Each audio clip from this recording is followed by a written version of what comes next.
Assalamualaikum warahmatullahi wabarakatuh. Sekarang kita akan lanjutkan. Materi kali ini adalah bicara tentang gugus fungsi.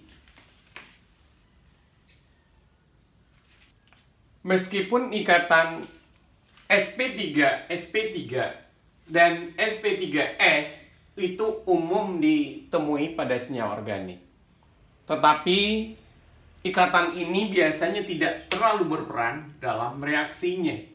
Biasanya, ikatan yang mengandung ikatan pi atau atom unsur lain yang menimbulkan kereaktifan.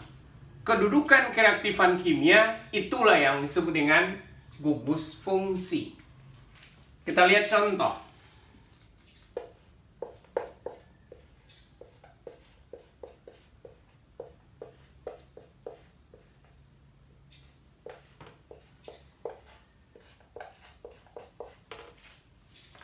Kita perhatikan di sini ada berapa banyak ikatan sp3 dengan sp3.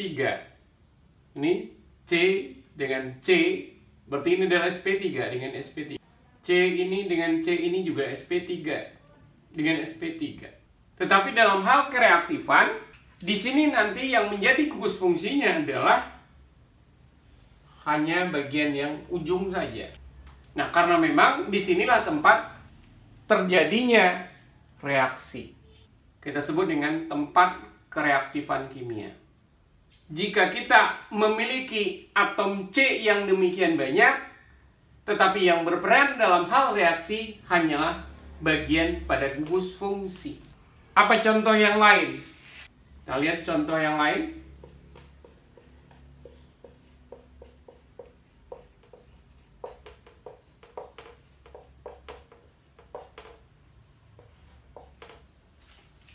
Di sini juga kita bisa melihat bahwa banyaknya atom C yang terikat dengan C. Ini ngikat C, berarti sp3 dengan sp3. Tetapi di sini yang berperan itu justru nanti adalah Cl-nya. Jadi unsur-unsur lain, terutama yang lebih elektronegatif, maka itu merupakan tempat kereaktifan kimianya. Atau ini juga merupakan gugus fungsinya. Senyawa yang memiliki gugus fungsi yang sama, itu dia akan cenderung mengalami reaksi yang sama.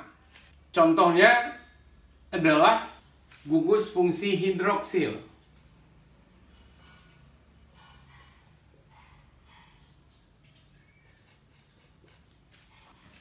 Kita lihat contohnya.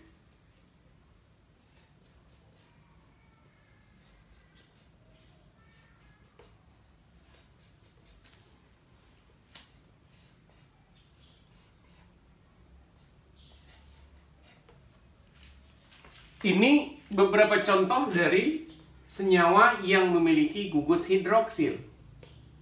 Pertama ini CH3OH, CH3, CH2OH, dan sikloheksanol. Karena dia memiliki gugus fungsi yang sama, maka reaksinya pun juga akan sama. Sehingga dengan demikian, untuk lebih memudahkan, biasanya ini disingkat dengan ROH. Apa itu R? R itu bisa berarti alkil apa saja. Kalau dalam hal ini tentu ini adalah CH3.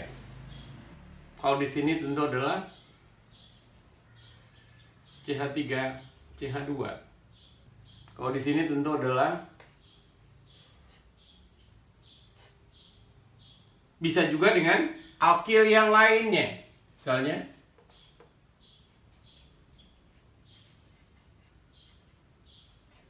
ini adalah juga berupa alkil. Ini ada beberapa gugus fungsi. CC ini adalah ikatan rangkap. Gugus fungsinya nanti adalah berupa alkena. Ya, alkena. Kemudian rangkap 3. Sini rangkap 3. Berarti RCCR. Di mana Ini disebut sebagai alkuna. Yang berikutnya adalah NH2.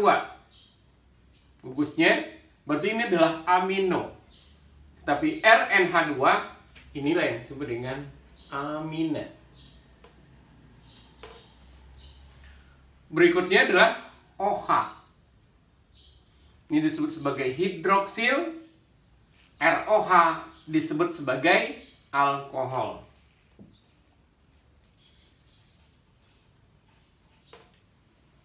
Gugus OR ini adalah alkoksil.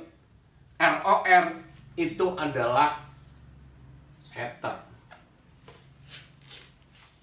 Ini beberapa gugus yang umum kita temui. Mungkin ada banyak lagi gugus-gugus yang lain, terutama yang berkenaan dengan ketan karbonil. Misalnya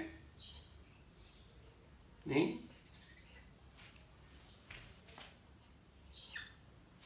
ini adalah merupakan asam karboksilat. Kemudian yang lain mungkin nanti kita bisa temui.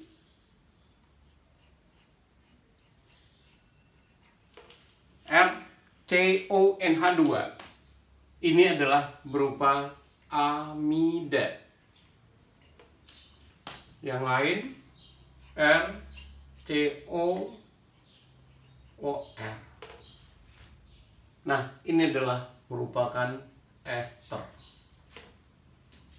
Yang perlu diperhatikan di sini adalah bahwa R itu adalah berupa alkil ataupun minimalnya adalah H. Demikian beberapa gugus fungsi yang sering kita temui. Orbital hibrida nitrogen dan oksigen. Sebelumnya kita sudah bahas tentang orbital hibrida dari karbon. Nitrogen itu memiliki nomor atom 7. Sehingga konfigurasi elektronnya adalah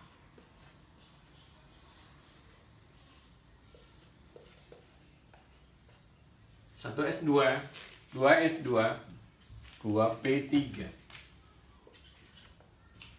Berarti elektron valensinya di sini ada 5.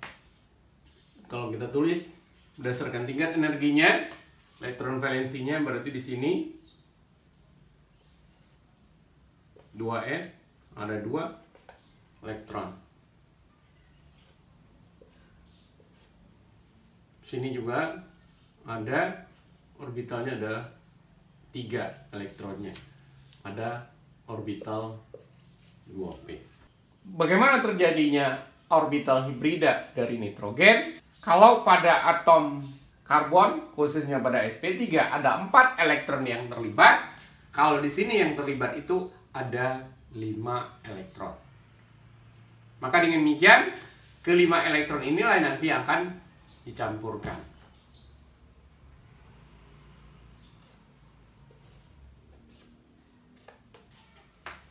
Sehingga nanti karena di sini dia yang terlibat itu adalah orbital 2s, kemudian 2p, ada 3 orbital px, py, dan pz, maka di sini dia akan membentuk orbital sp3. Tentunya di sini ya sp3. Nah, salah satunya itu sudah memiliki pasangan elektron. Karena elektronnya tadi ada 5. Dengan demikian nanti kalau pada karbon ikatannya itu ada 4, kalau di sini ikatannya nanti hanya ada 3. Kenapa 3? Karena yang belum berpasangan hanya ada 3 buah orbital sp3. Sehingga dengan demikian N itu akan hanya mengikat 3 buah unsur. Dalam hal ini, kalau misalnya ini adalah berupa H, dan ini adalah H. Nah, sepasang elektron ini adalah pasangan elektron bebasnya. Karena seperti yang kita tahu, H nomor atomnya adalah 1, berarti ini adalah 1s. Sehingga dengan demikian berarti butuh 3 buah atom H nantinya untuk berikatan. Ya. Sini. Sehingga nanti yang akan terbentuk itu adalah N akan berikatan dengan 3 buah atom H. Berarti kalau secara kita perhatikan, ulangi, berarti ikatan ini sesungguhnya adalah ikatan antara N-nya itu adalah sp3 dengan orbital s. Demikian juga kalau ini, sama, sp3s.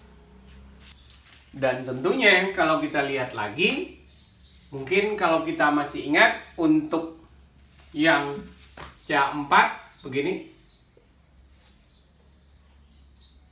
sudutnya itu adalah sekitar 109,5. Bagaimana halnya dengan yang NH di sini? Apakah sama atau lebih kecil?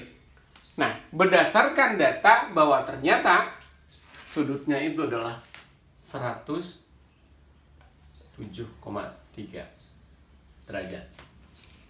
Apa alasan yang mendasarinya? Karena seperti yang kita tahu, ya, di sini ini adalah orbital sp3 juga ya.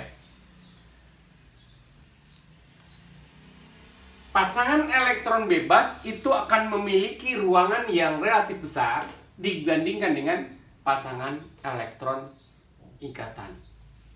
Makanya dengan demikian ini akan memberikan tolokan yang besar terhadap ikatan dibandingkan ikatan dengan ikatan. Akibatnya adalah ini menjadi lebih kecil dibandingkan dengan pada CH. Terus bagaimana kalau kita bandingkan misalnya H-nya itu kita ganti dengan alkil. Sini ganti dengan alkil.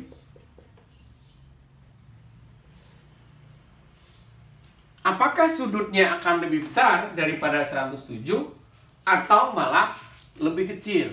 Kalau kita perhatikan di sini, tentunya adanya CH3 dengan CH3 itu akan menyebabkan tolakannya akan lebih besar, ya, sehingga nanti dia juga akan lebih besar dibandingkan dengan yang 107.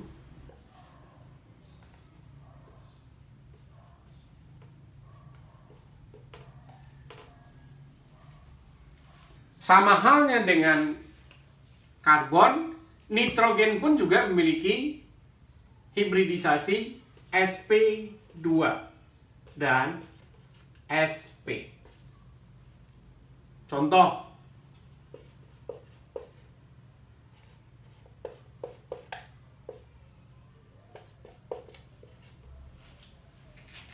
ya, berarti di sini R-nya adalah berupa sp2. Contoh yang lain,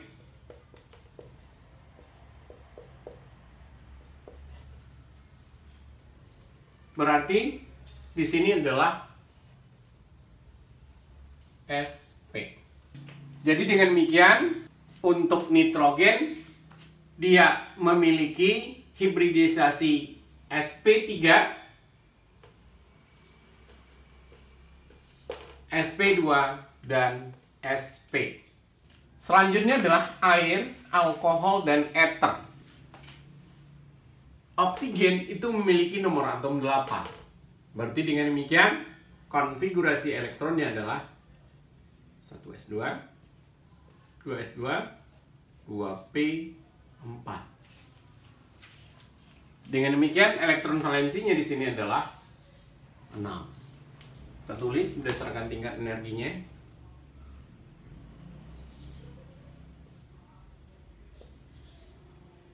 S.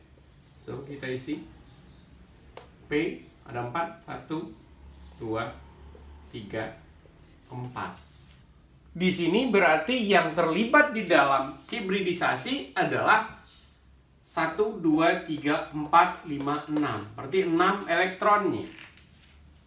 Sementara kita lihat dulu, berarti mengalami hibridisasi sp3.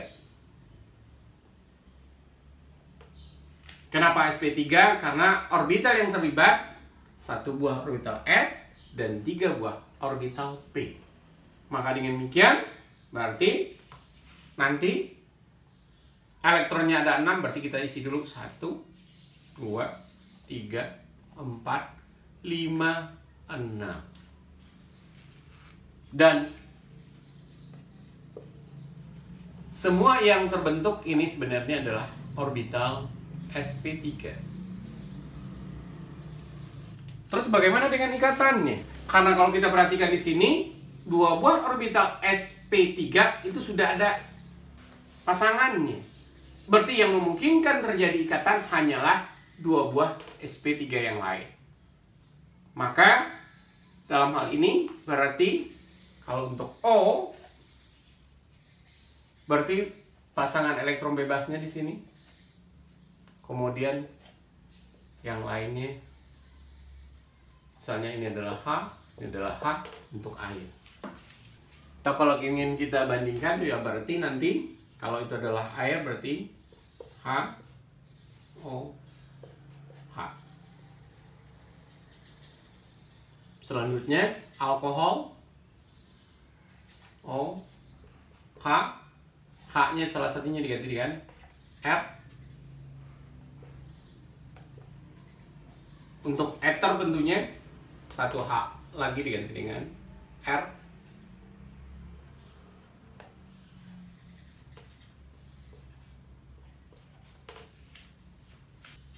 Untuk air, sudutnya adalah 104,5.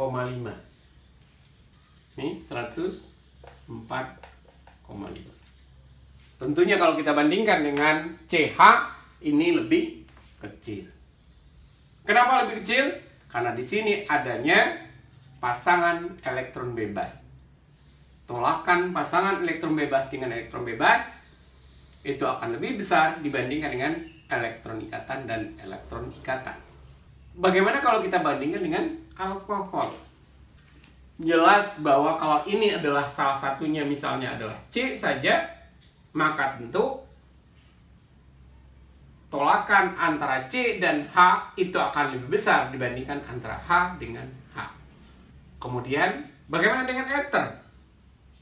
Berarti tolakan antara C dengan C itu tentu akan lebih besar dibandingkan dengan C dengan H. Jadi kalau mau kita urutkan, sudutnya nanti bagaimana? Berarti sudut yang paling besar adalah pada ether. Jadi di sini, kemudian baru alkohol dan air. Sebagai latihan, jelaskan kembali sudut manakah yang lebih tinggi antara ether, alkohol, dan air. Berikut adalah senyawa karbonil. Gugus karbonil atau gugus CO itu mengandung karbon sp2 pada atom karbonnya, yang dihubungkan dengan keterangkap 2 dengan oksigen. Nah, apakah oksigennya itu adalah sp2 atau sp3 atau yang lainnya? Kebanyakan memang berpendapat bahwa oksigen juga adalah sp2. Namun ini tidak bisa dibuktikan karena memang tidak ada sudut yang bisa diukur. Geometri dari karbonil itu ditentukan oleh karbon sp2. Seperti yang kita tahu, sp2 karbon. Ini dia mengandung berarti sigma dan pi. Dan kalau kita lihat, ini bentuknya adalah datar. Di sisi lain, kita bisa melihat bahwa untuk oksigen, kalau kita lihat lebih lanjut, Berarti oksigen dia memiliki pasangan elektron bebas atau pasangan elektron menyendiri. Kemudian juga kalau kita lebih lanjut ingin memperhatikan juga bahwa karena ini dia terikat dengan O yang lebih elektronegatif, maka tentunya ini juga akan lebih parsial negatif dan karbonnya menjadi parsial positif. Dengan demikian, maka adanya karbon yang parsial positif di sini dan oksigen yang parsial negatif, bagaimana kita bandingkan dengan CO? Ikatan pada CO. Mungkin pada alkohol ataupun ether. Manakah kira-kira yang lebih reaktif?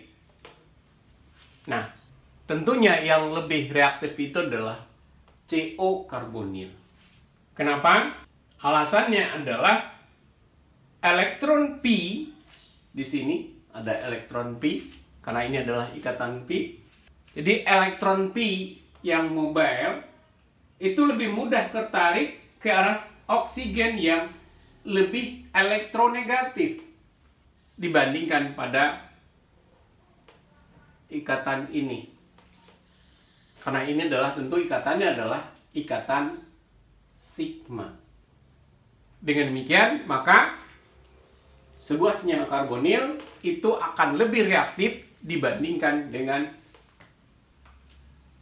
ether. Tugas, coba Anda jelaskan kembali, manakah yang lebih reaktif? Senyawa karbonil atau senyawa ether? Jelaskan. Gugus karbonil ini merupakan bagian dari beberapa gugus fungsi. Di antaranya adalah kalau ini misalnya diganti dengan R, ini adalah H, maka ini adalah merupakan aldehid. Kemudian kalau ini dua-duanya R, ini adalah merupakan keton. Yang lain R, C, kalau ini kita ganti dengan OR, maka ini adalah ester. Yang lain lagi misalnya RCO NH2. Nah, ini adalah merupakan amida. Contoh yang umum juga adalah RCO OH. Ini adalah asam karboksilat. Dan umumnya nanti kita akan belajar ini pada kimia organik 2. Ikatan rangkap yang terkonjugasi.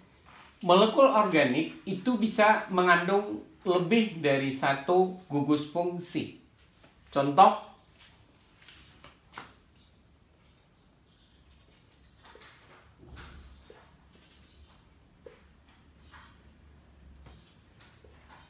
kita tinggal lengkapi.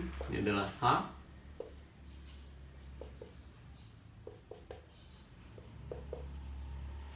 Misalnya, ini dia mengandung 2 buah ikatan rangkap. Ada juga yang mengandung 2 buah ikatan rangkap seperti ini. Ini adalah H.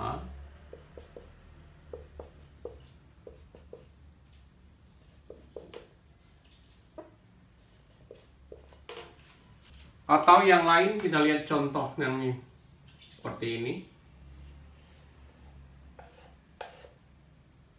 Ada ikatan rangkap, kemudian di sini juga ada ikatan rangkap. Bisa juga ikatan rangkapnya seperti ini. Apa persamaan dari yang misalnya kata A ini adalah B? Kita lihat, berarti persamaannya adalah dia memiliki 2 ikatan rangkap. Tetapi apakah akan sama persis?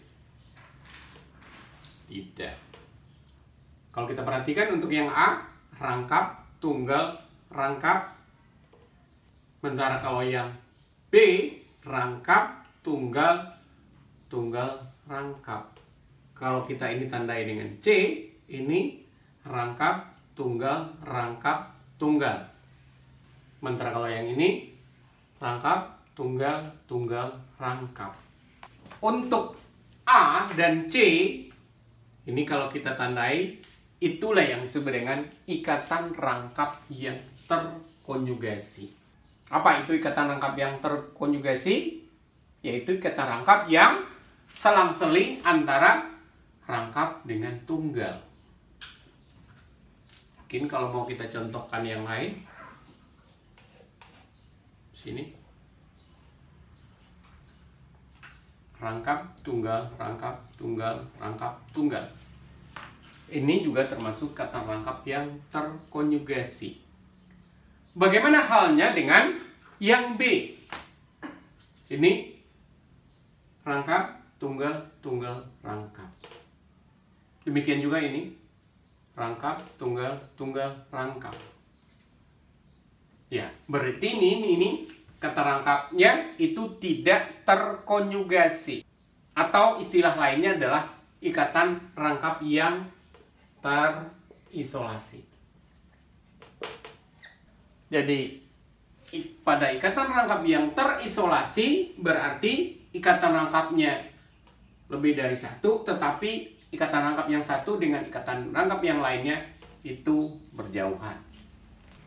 Kita perhatikan, berarti ini adalah ikatan rangkap yang terkonjugasi. Sementara kalau yang ini berarti ikatan rangkapnya yang terisolasi. Apa perbedaan di antara keduanya? Ikatan rangkap yang terisolasi itu seperti ikatan rangkap yang berkelakuan mandiri. Artinya adalah bahwa adanya reaksi tertentu itu tidak ada hubungannya dengan ikatan rangkap yang lainnya. Sedangkan pada ikatan rangkap yang terkonjugasi tentu berarti bahwa dia tidak akan mandiri. Dalam hal ini nanti akan ada interaksi elektron yang terdapat di antara keduanya. Sekarang sedikit kita jelaskan tentang ikatan rangkap yang terkonjugasi. Ini adalah contohnya adalah 1,3 butadiena. Seperti dikatakan sebelumnya bahwa ini dia kita rangkap, tunggal rangkap. Dan kalau kita gambarkan dengan orbitalnya, ini adalah orbital P, 3 lurus, pada bidang, masing-masing dia punya. Ya, ini. Apa yang bisa kita lihat di sini? Berarti nanti yang terjadi itu adalah ikatan Pi itu terbentuk antara karbon pertama dan karbon kedua, serta karbon ketiga dan karbon keempat. Namun demikian, kalau kita perhatikan lebih lanjut, ternyata orbital P antara karbon kedua dan karbon ketiga itu juga berdampingan. Dan nanti juga akan terjadi tumpang tindih sebagian antara orbital P-nya. Meskipun demikian, tentunya rapat elektron itu akan berkedudukan pada 1, 2, dan 3, 4. Dan kita juga menemukan sedikit rapat elektron antara 2 dan 3. Tentu berbeda dengan yang ikatan rangkap yang terisolasi. Di sini memang benar-benar bahwa elektron ikatan Pi yang terjadi hanya pada, misalnya ini adalah 1, 2, hanya pada 1, 2 saja. Sedangkan 3 dan 4 itu tidak. Nah, dapat juga dikatakan di sini tumpang tindih sebagian yang terjadi pada orbital 2 dan 3 itu adalah tumpang tindih sebagian. Atau juga dapat dikatakan bahwa di sini juga memiliki karakter ikatan rangkap yang sebagian. Kemudian ada cara lain yang digunakan untuk menggambarkan sistem terdistribusi ini, yaitu yang disebut dengan elektron yang terlokalisasi. Kalau di sini memang benar-benar bahwa dia terlokalisasi, artinya tidak ada hubungan antara misalnya ini 1, 2, 3, 4 ya. 1, 2, 3, 4, 5, 6. Berarti tidak ada hubungan antara 1, 2 dengan 4 dan 5. Kata rangkapnya. Di situ sebagai yang terlokalisasi. Dengan demikian, pada ikatan rangkap yang terkonjugasi seperti ini, maka dikatakan dia ikatan rangkapnya yang terdelokalisasi. Jadi jelaslah bahwa perbedaannya nanti adalah apabila ini ikatan rangkapnya terkonjugasi, maka dia serta-merta nanti disebut juga dengan terdelokalisasi. Kemudian sementara kalau yang ikatan rangkap yang terpisah atau terisolasi, maka di sini yang terjadi adalah ikatan rangkapnya adalah terlokalisasi. Jadi dengan demikian nanti kita bisa membedakan antara ikatan rangkap yang terdelokalisasi dan ikatan rangkap yang terlokalisasi.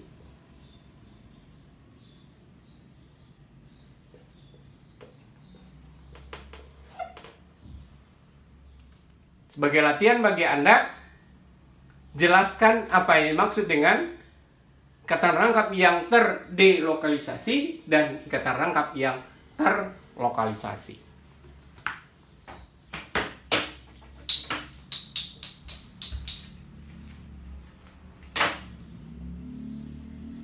Selanjutnya bicara tentang benzen. Benzen itu adalah senyawa siklik dengan 6 atom karbon. Dia ada 6 seperti itu, di mana setiap atom karbon itu memiliki hibridisasi sp2 semuanya juga, sehingga dengan demikian bentuknya ini adalah datar. Dan kalau kita gambarkan dengan elektron P-nya digambarkan dengan seperti ini.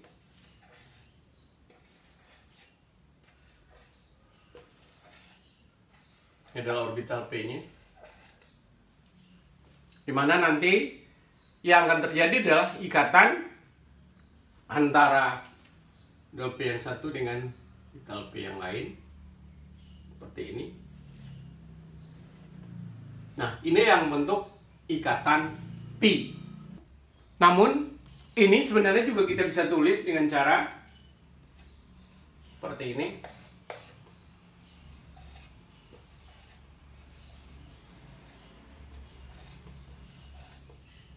Ini yang berikatan ya, membentuk ikatan rangkap nantinya.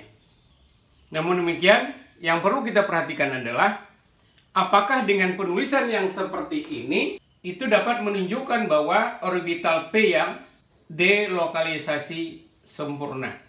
Kira-kira bagaimana? Karena kalau yang terdelokalisasi sempurna artinya adalah bahwa ikatannya itu nanti kita tulis dengan cara begini. Artinya adalah ikatan yang itu, ikatan rangkapnya itu bisa dari, kalau tandai 1 ke 2, 1 ke 2, kemudian di sini 3 ke 4, dan 5 ke 6. Atau bisa juga nanti dari 2 ke 3, ya, 4 ke 5, 6 ke 1 gitu. Nah, untuk menunjukkan delokalisasi sempurna itulah maka secara umum dikatakan bahwa di sini dia memiliki awan pi aromatik. Kemudian bagaimana kita bisa menentukan bahwa memang ke-6 ini adalah identik ikatannya. Kalau dia identik berarti ikatannya juga jenisnya sama. Karena seperti berdasarkan data bahwa ternyata panjang ikatan karbon-karbon pada benzen itu adalah 1,4 Armstrong. Maka dengan demikian berarti kalau panjangnya adalah 1,4 Armstrong, berarti ikatannya identik. Dalam arti kata, tidak seperti yang kita gambarkan di sini, di mana di sini adalah ikatan rangkap, ini adalah ikatan tunggal. Ini rangkap, ini tunggal, dan seterusnya. Karena yang terjadi itu adalah ikatannya adalah hanya satu saja panjang ikatannya. Dan ini kalau kita bandingkan dengan ikatan tunggal, tentu akan lebih pendek. Tetapi kalau bandingkan dengan ikatan gak rangkap dua, ini akan lebih panjang. Jadi kesimpulan kita adalah bahwa ikatan yang terdapat pada benzen atau pada C ini adalah identik dengan panjang yang sama. Makanya dalam hal penulisan berarti biasanya bentuknya adalah bentuknya seperti ini, ya. Jadi bentuk yang katakanlah ini A nanti bisa berubah menjadi B setiap saat. Dari B nanti juga akan bisa berubah menjadi A. Maka dalam hal penulisan biasanya ditulis dengan cara seperti ini. Ini menunjukkan bahwa terjadi delokalisasi ikatan rangkapnya. Dalam arti kata, tidak selang-seling seperti ini rangkap tunggal gitu. Tapi jadi di sini yang terjadi itu adalah elektron P itu akan terdelokalisasi sempurna dalam muatan elektron dan dianggap seperti kue donat gitu. Jadi untuk menggambarkannya adalah dengan cara menulisnya dengan seperti ini. Ini menunjukkan bahwa adanya lingkaran itu menunjukkan bahwa terjadinya delokalisasi sempurna. Nah, benzen itu adalah merupakan salah satu dari senyawa aromatik.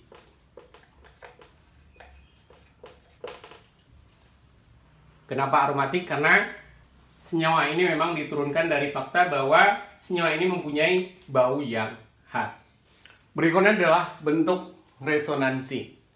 Seperti yang contoh yang tadi bahwa untuk benzen sebenarnya kita tidak bisa menuliskan begitu saja. Karena memang elektron ini terdelokalisasi. Makanya ditulis bentuk resonansinya. Artinya di sini seperti yang kita sampaikan bahwa ini dia bisa berpindah, sehingga yang terbentuk itu adalah bentuk ini. Nah, inilah yang disebut dengan bentuk resonansinya. Karena katakanlah ini adalah bentuk A, ini adalah bentuk B, maka dari bentuk A dia bisa berubah jadi bentuk B.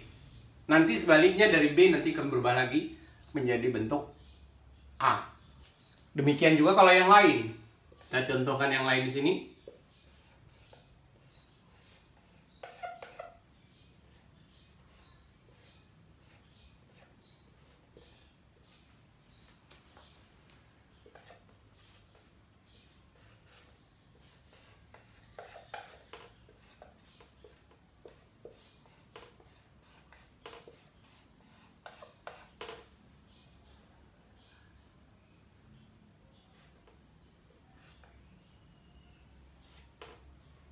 Tuh begini.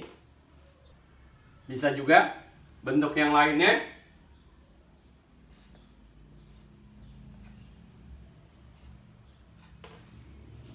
Nah, yang perlu diperhatikan di sini adalah bentuk resonansi ini bukanlah bentuk nyata. Tapi struktur nyatanya itu adalah gabungan dari semua lambang resonansi. Ya. Kemudian kita perhatikan bagaimana terjadinya pergeseran elektron. Yang pertama adalah dari pi ke atom sebelahnya. Jadi kalau di sini pi, sehingga apa yang terjadi atau apa yang terbentuk berarti sini ya ikatan tinggal satu, berarti di sini pasangan elektron bebasnya. Yang kedua adalah dari pi ke ikatan sampingnya. Sini. Dengan demikian, yang terbentuk itu tentu adalah keterangkap jadinya di sini. Atau yang ketiga itu adalah dari atom ke ikatannya. Sini. Sehingga dia akan menjadi. Nah, itulah 3 prinsip yang digunakan dalam pergeseran elektron untuk membentuk resonansi. Kita ulangi, yang pertama itu adalah dari pi ke atomnya sendiri. Yang kedua adalah dari ikatan yang pi ke ikatan yang di sampingnya. Atau bisa juga dari elektron bebas ke ikatannya. Itu prinsip yang kita gunakan dalam pergeseran elektron. Contoh.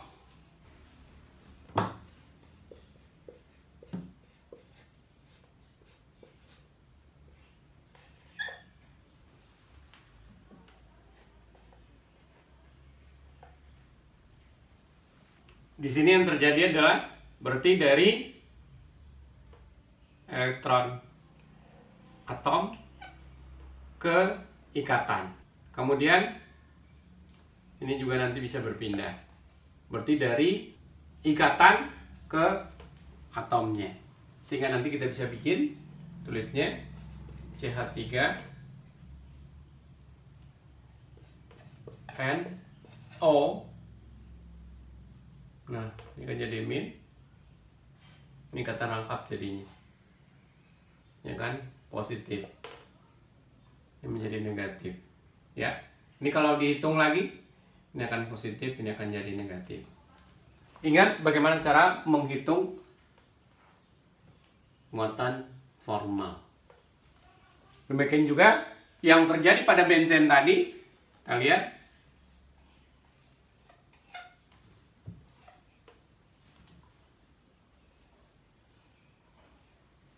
Berarti yang terjadi itu adalah dari ikatan pi ke sampingnya. Ya, ini juga sama. Ini juga sama. Sehingga nanti hasilnya adalah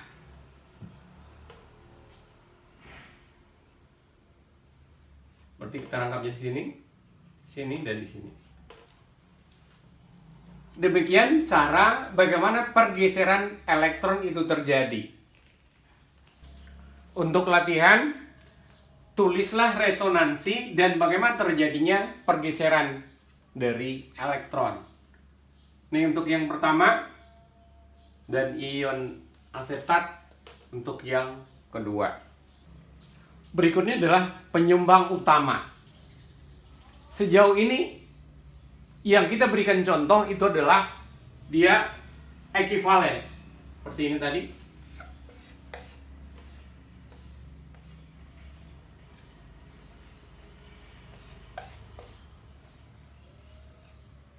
Energinya ekivalen antara satu dengan yang lainnya. Bagaimana halnya ketika dia tidak ekivalen? Kita lihat contohkan saja. Seperti ini. Ini adalah metanal. Nanti dia bisa membentuk resonansi. Elektron pi bisa pindah ke O. Sehingga nanti yang akan terbentuk itu adalah O-nya menjadi negatif dan C-nya akan menjadi positif. Untuk mengecek kebenaran positif dan negatif, bisa Anda hitung muatan formalnya. Dapat kita lihat di sini bahwa C ini sudah sesuai dengan kaidah oktet. Jumlah elektronnya adalah 8. O juga sama, 8 juga. Di sini C justru baru memiliki 6 elektron. Sehingga dengan demikian, maka tentu ini tidak atau belum memenuhi kaidah oktet. Dengan demikian, ini akan berenergi yang lebih rendah. Sedangkan ini akan memiliki energi yang lebih tinggi. Nah, karena ini memiliki energi yang lebih rendah, berarti dia lebih stabil. Dengan demikian, yang bagian aldehid inilah sebagai penyumbang utama. Kita lihat contoh yang lain sini.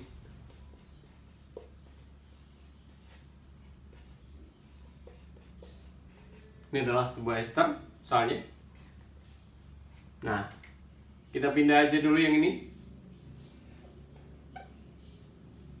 Sehingga nanti yang akan terbentuk itu adalah C3 C O min,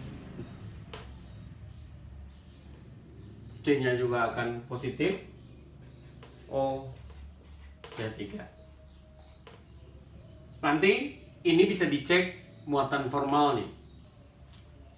Kemudian dari sini bisa juga elektron ini bisa pindah, sehingga yang terbentuk adalah C3C O. Ini menjadi rangkap O C3.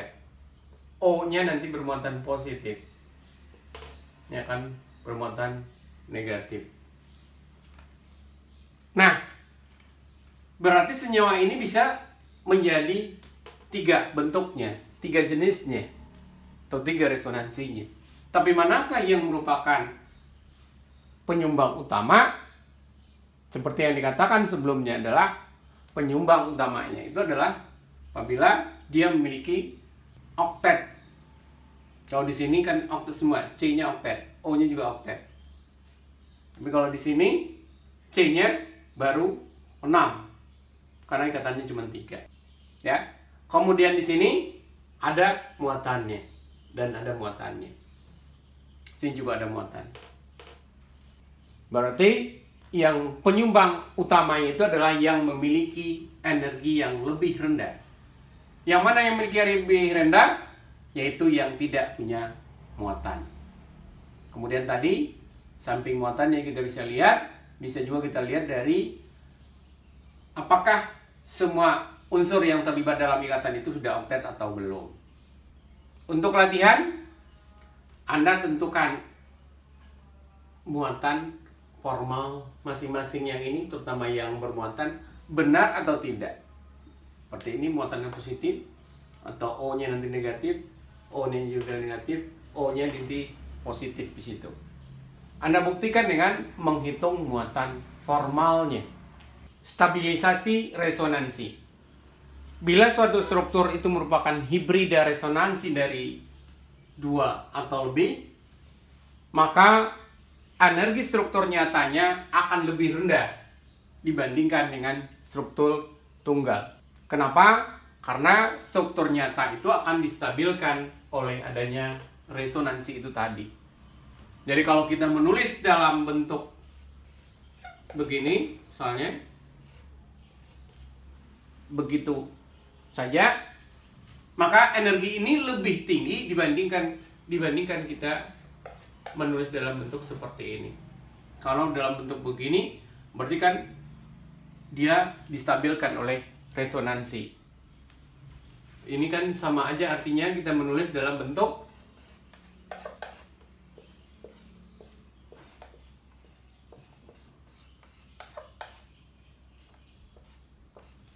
seperti itu. Dengan demikian, maka adanya struktur resonansi ini menyebabkan energinya lebih rendah. Kalau energinya lebih rendah, berarti dia akan lebih stabil. Perhatikan senyawa pertama, kedua, dan ketiga. Dari ketiga senyawa ini, manakah yang distabilkan oleh resonansi? Kemudian, tulislah resonansinya jika ada. Demikianlah yang bisa disampaikan untuk materi kali ini. Mudah-mudahan bermanfaat. Kita tutup dengan baca hamdalah. Alhamdulillahirabbil alamin. Assalamualaikum warahmatullahi wabarakatuh.